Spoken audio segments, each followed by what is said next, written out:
Hi friends, the memory পাওয়ারে সবাইকে স্বাগত।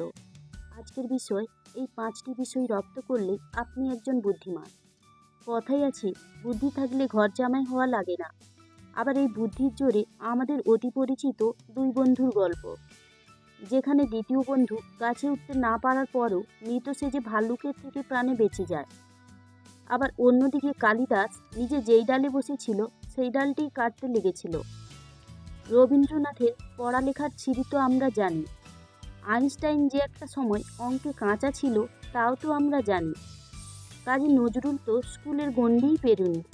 তার মানে কি এদের সবার বুদ্ধির অভাব ছিল? অভাব যে ছিল না তা তো আমরা সবাই জানি, বরং এরা যে কী পরিমাণ বুদ্ধির অধিকারী তো আর বলার অপেক্ষা রাখে না।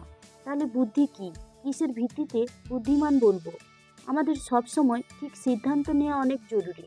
তো আসুন দেরি না করে এই উপায়গুলো জেনে নেওয়া যাক, কীভাবে আপনি স্মার্টভাবে সিদ্ধান্ত নেবেন বা বুদ্ধিমান হবেন। নাম্বার 1, দীর্ঘমেয়াদী চিন্তাভাবনা করা।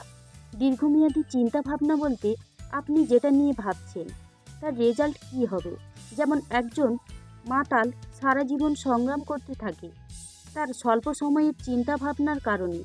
তার বেশিরভাগ অ্যাকশন হয় জরুরি প্রয়োজন, আর এই জরুরি প্রয়োজন হচ্ছে তার পরবর্তী ড্রিঙ্কসের ব্যবস্থা করা, আর এর জন্য সে সবসময় দুঃখী থাকে। সুখী আর সফল ব্যক্তির চিন্তাভাবনা সবসময় আলাদা হয়। আলাদা বলতে আজ থেকে 5 বছরের পরিকল্পনা করে রাখা। নাম্বার 2, নতুনত্ব সন্ধান করুন। নতুন ক্রিয়াকলাপ, অভিজ্ঞতা এবং তথ্য সন্ধান করুন। বিভিন্ন জায়গায় যান, নতুন বিষয় শিখুন।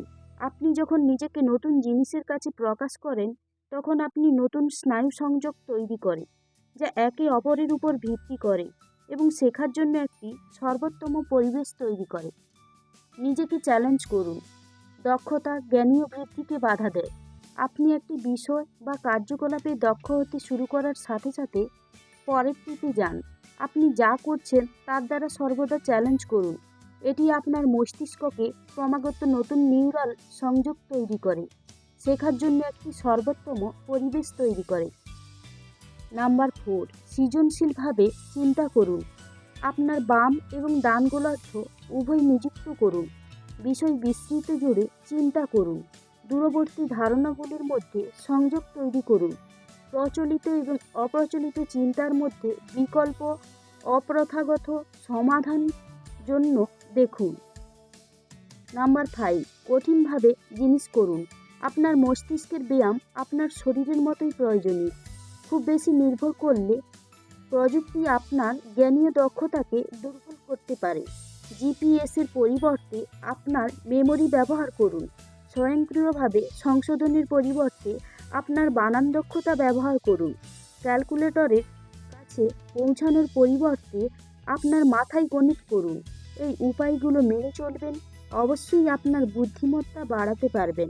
সবাই ভালো থাকবেন, ধন্যবাদ।